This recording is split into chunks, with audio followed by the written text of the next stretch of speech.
Welcome to डीपीवीडी classes. आज की video हम लोग करने वाले क्लास 10 मैथ्स और मैथ्स में करने वाले एक्सरसाइज 5.2 का क्वेश्चन नंबर सेकंड। तो बच्चों सबसे पहले हम क्वेश्चन सेकंड को पढ़ते हैं। Choose the correct choice in the following and justify. So बच्चों हमें क्या करना है, सबसे पहले जो फर्स्ट क्वेश्चन दिया हुआ है इस क्वेश्चन को पढ़ के इसको सॉल्व करना है और ये जो ऑप्शंस दिया गया है इसको हमें चूज करना है और साथ में जस्टिफाई भी करना है। तो जब हम इसको सॉल्व करेंगे तो ये ऑटोमेटिकली जस्टिफाई हो जाएगा, है ना। तो सबसे पहले हम क्या करेंगे, इसको सॉल्व करेंगे। तो बच्चों इसका सॉल्यूशन से पहले क्वेश्चन को पढ़ लेते हैं। इसके 2 पार्ट है, पहले फर्स्ट पार्ट को करेंगे उसके बाद सेकंड पार्ट को। तो बच्चों देखो फर्स्ट पार्ट में क्या लिखा है, 30th term of the AP, यानी कि इसमें एपी गिवन है 10, 7, 4। इसका 30वां टर्म कौन-सा होगा ये हमें बताना है, ठीक है? तो सबसे पहले वही फॉर्मूला यूज़ कर लेंगे, n equal to A plus N minus 1 into d. ठीक है बच्चों, ये वाला फॉर्मूला हम यूज़ करेंगे। तो बच्चों सबसे पहले ए एन यानी कि हमें 30th टर्म यानी कि एन दे रखा है, तो हमारा ए एन यानी कि हमें कौन सा टर्म निकालना है, ए 30 निकालना है। तो ए 30 पुट कर दिया। फिर ए हमारा फर्स्ट टर्म होता है जो कि ये है ना। तो सबसे पहले यहाँ पे लिख लेते हैं ए क्या है हमारा 10, उसके बाद प्लस एन माइनस 1। एन यानी कि कितने टर्म 30, तो यहाँ पे एन क्या number of terms 30 minus 1 into D. D क्या है बच्चों कॉमन डिफरेंस, यानी कि हम A2 माइनस A1 करते हैं। यहाँ पर बच्चों A2 क्या है 7, तो यहाँ पर डी निकाल ही लेते हैं। डी क्या होता है बच्चों A2 माइनस A1, और बच्चों A2 क्या है यहाँ पर 7 माइनस 10 A1। तो 7 में से 10 जाए कितना जाएगा बच्चों -3, यानी कि डी हमारा कितना गया -3। तो यहाँ पे पुट कर लेते हैं, डी क्या है हमारा -3। अब बच्चों हम सॉल्व करते हैं ए 30 के लिए। तो 10 उसके बाद प्लस 30 में से 1 माइनस कर दो कितना आ जाएगा बच्चों 29। फिर यहाँ पे मल्टीप्लाई में है -3।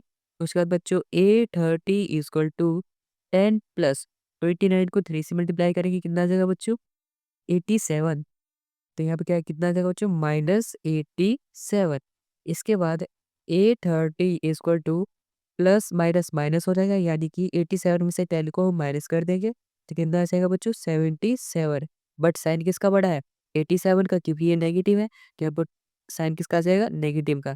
तो हमारा ए 30 क्या आएगा बच्चों, यहाँ पर देखो ए 30 आ गया हमारा बच्चों 77, जो कि है हमारा सी पार्ट 77 माइनस में।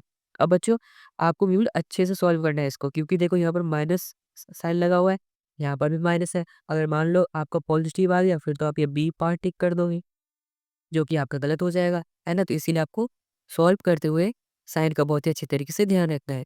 तो फर्स्ट पार्ट हो गया कंप्लीट। चलो अब करते हैं इसी क्वेश्चन का सेकंड पार्ट। सो बच्चों चलो अब करते हैं इसी सेकंड क्वेश्चन का सेकंड पार्ट।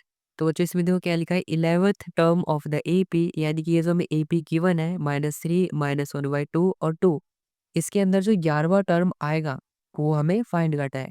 तो इसमें ऑप्शंस क्या गिवन है 28, 22 -38। डी पार्ट में क्या गिवन है -48 होल 1/2। तो सबसे पहले बच्चों जो हमारा फॉर्मूला था ए एन का वही यूज करेंगे, A N equal to A plus N minus 1 into D. सबसे पहले बच्चों ए एन जो कि हमें 11th टर्म निकालना है ना। तो यहाँ पर क्या आ जाएगा ए 11 इक्वल टू ए। ए क्या होता है बच्चों एपी का पहला टर्म, ये हमारा पूरा एपी है, इसका पहला टर्म क्या है -3। तो ए की जगह पे क्या लिख लेंगे -3। उसके बाद प्लस एन एन यानी कि नंबर ऑफ टर्म्स, जो कि हमें कितने देर के 11। तो हम यहाँ पे क्या लिख लेंगे 11 -1 इंटू डी। डी क्या है बच्चों कॉमन डिफरेंस, जो कि हम कैसे निकालते हैं A2 माइनस ए करके, तो इधर निकाल लेते हैं। D equal to A2 minus A. तो सबसे पहले बच्चों ए टू क्या है बच्चों -1/2। तो -1/2 में से माइनस कर देंगे हम -3 को। अब बच्चों आप बोलोगे यहाँ पर डबल माइनस क्यों है, ये बच्चों डबल माइनस नहीं है। देखो सबसे पहले तो ए टू क्या था -1/2, तो लिख लिया हमने ए टू की जगह पे -1/2। इसको हमने माइनस कर दिया -3 से, ठीक है, तो इसीलिए डबल माइनस लग रहा है। तो माइनस माइनस क्या हो जाएगा बच्चों प्लस, तो -1/2 प्लस 3। अब इसको हम बच्चों एलसीएम लेके कर देंगे सॉल्व, और एलसीएम लेके सॉल्व करने के आ जाएगा बच्चों हमारा 5/2। तो हमारा डी कितना आ गया बच्चों यहाँ पर 5/2 आ गया। तो डी की जगह पे लिख लेंगे 5/2।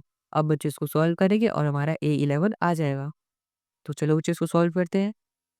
A11 इक्वल टू -3 प्लस यहाँ पे बच्चों देखो 11 है, 11 में से 1 जाएगा कितना बन जाएगा बच्चों 10, 10 इंटू 5/2। तो बच्चों यहाँ पर देखो मल्टीप्लाई में हम इसको डिवाइड कर सकते हैं। 2 1 जा 2, 2 5 जा 10। यहाँ पर बच्चों इसको कैंसिल करने के बाद A11 equal to -3 plus 5 into 5 अब ये बचा है बच्चों, तो अब इसको सॉल्व कर लेते हैं। तो A11 इक्वल टू 5 5 जा 25, 25 में ऐड कर देंगे -3, तो -3 25 में ऐड करेंगे बच्चों कितना से आएगा हमारा 22 आ जाएगा पॉजिटिव, क्योंकि यहाँ पर 25 बड़ा है और साइड इसका क्या है पॉजिटिव का, इसीलिए A11 यानी कि कितना आ गया हमारा 22 आ गया। तो बच्चों सबसे पहले देखते हैं कौन सा ऑप्शन करेक्ट है, बी पार्ट करेक्ट है जो कि है 22। तो इस तरीके से बच्चों हमने इसका भी आंसर फाइंड कर लिया। आई होप आपको समझ में आया होगा कि हमने ऊपर वाले पार्ट और इस पार्ट का आंसर कैसे निकाला है।